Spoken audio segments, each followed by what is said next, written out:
Sky darkens. And flames. And cut. That's great. Good. We've got that. That's Fabo. Fabo. Thank you very, very much. Yay! That's the one. Hey, well, thank you very much, everybody, for a great first block. And have a great break. Everyone's having a break, and we will see you back here soon enough.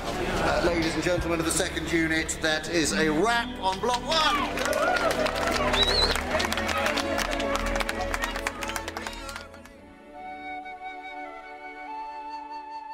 So we're just going to get one more pickup in Bag End. Hello. Yep. Come on.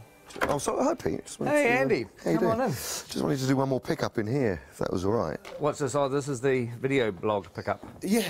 That's right. There you go. End of block 1. But anyway, we just wanted to say hi to everybody because we haven't done one of these video blogs since the beginning of the shoot. God, it feels like a lifetime. Oh.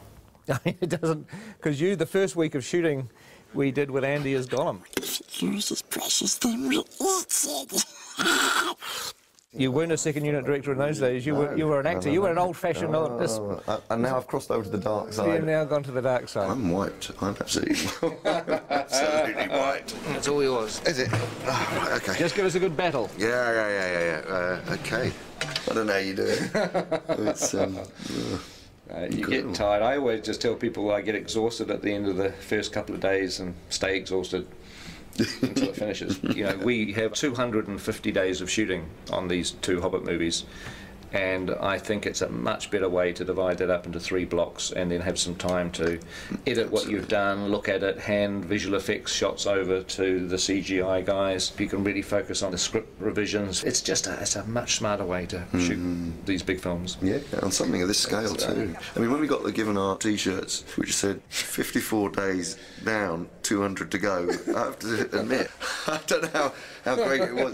Please wear these. It wasn't exactly a morale lifting moment, was it? Everywhere you turn on the people's backs was 200 days to go. It's like, oh God, I felt tired before lunch, you know. Good news is that it's over. First day back is Monday the 5th of September. So thank you guys. It's been a pleasure having you with us. What are you guys off to during the break? My wife and I, my lovely wife Aileen, we've got a holiday in the South Island of New Zealand planned.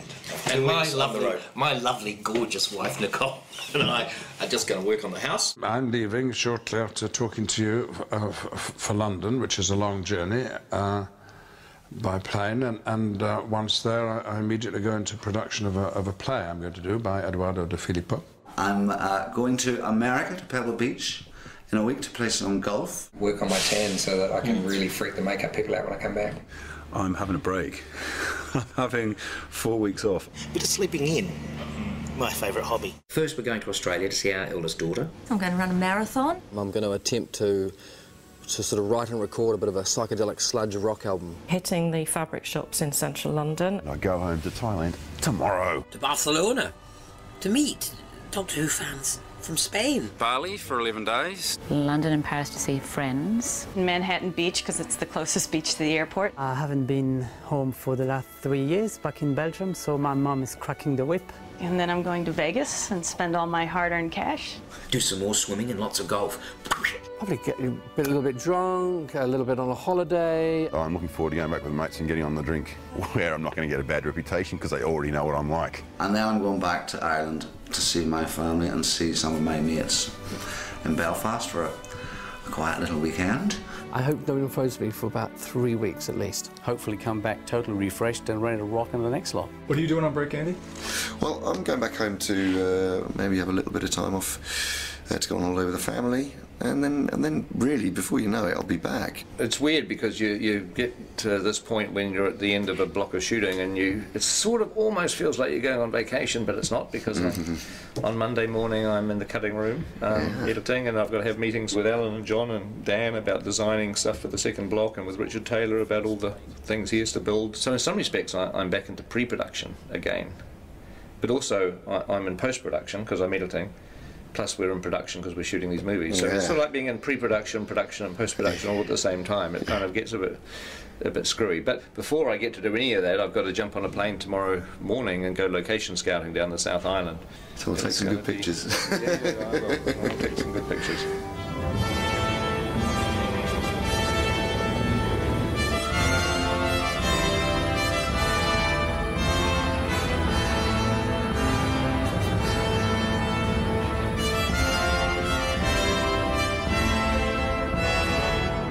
we're going to be doing location shooting during our next block of shooting, it's really time to have to nail everything down.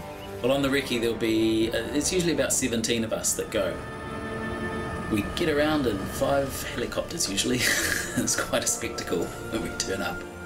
Peter, Caro, Zane, Bridget, Andrew, Dan Henner, Simon Bright, art director, Steve Ingram, John Howe, Alan Lee, Eric Sandin, we have Tony Keddy, the grip, Reg Garside, gaffer, myself, location scout Dave Comer joins us, and Peter's assistant Sebastian, the ever faithful Sebastian's there. Here on the mountains I put my hand out and a cup of tea slides into it. That's what we like. There's even a Starbucks up here in the Southern Alps. Slippery, hard to walk and juggle a cup of tea at the same time on this sort of... I know, no mean feat.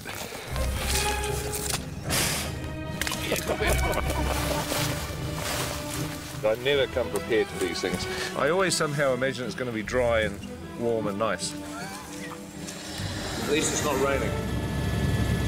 We'll be not just scouting, which is essentially searching for locations, we're now returning to the locations that we liked, and we're going to start to talk about the logistics. The old thing, by the time you've helicoptered everybody in and then you've got to helicopter them out before nightfall, you're not actually here early morning or late afternoon. No, right, yeah, during the middle of the day. It's all broad daytime. Yeah, unless you camp out here. Well, that just, yeah. On set, we are allowing approximately half a rugby field for the essential equipment trucks, and then our marquees, crew parking, and also unit-based parking, which is where all our makeup and costume facilities are. If you make a path along the edge of the swamp and in essence, we need to create space for 2 rugby fields of equipment. It's weird on locations because you're standing in the middle of a mountain or a valley or some beautiful place, and you're having to figure out, you know, where are we going to put the crew tents? Where are people going to get changed? Where are the portaloos going to go?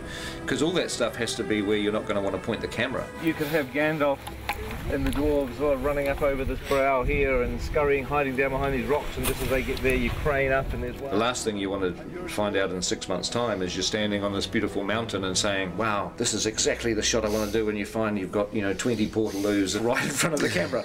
That's not what you want to do, so you've got to figure all that stuff out. We've got to keep looking. It's sort of sooner rather than later, isn't it? Yep.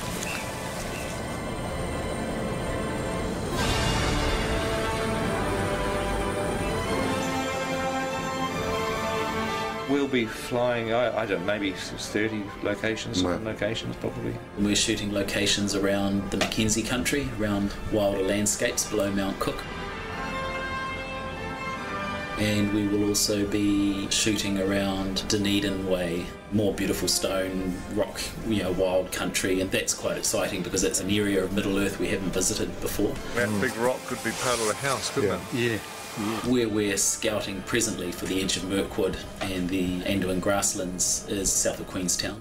It's pretty incredible. And shooting that? We're still searching and trying to work out how we're going to shoot Lonely Mountain, Misty Mountain paths. Lonely Mountain should be by itself, but you can look over in that direction there. There's still a few rivers that we're scouting for.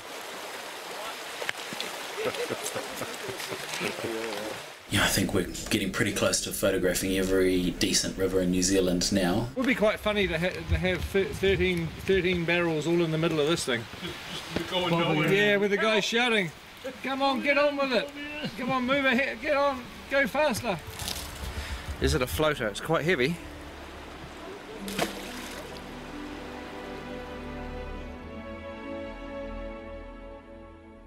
We're going to go to some reasonably remote places. Sometimes places that, you know, very, very few people have seen. There's plenty of New Zealand that we haven't seen yet. I think people think it's such a small country, and Lord of the Rings, we saw so much of it that we must have seen everything, but believe me, we haven't. There's a huge amount of wonderful locations still to come.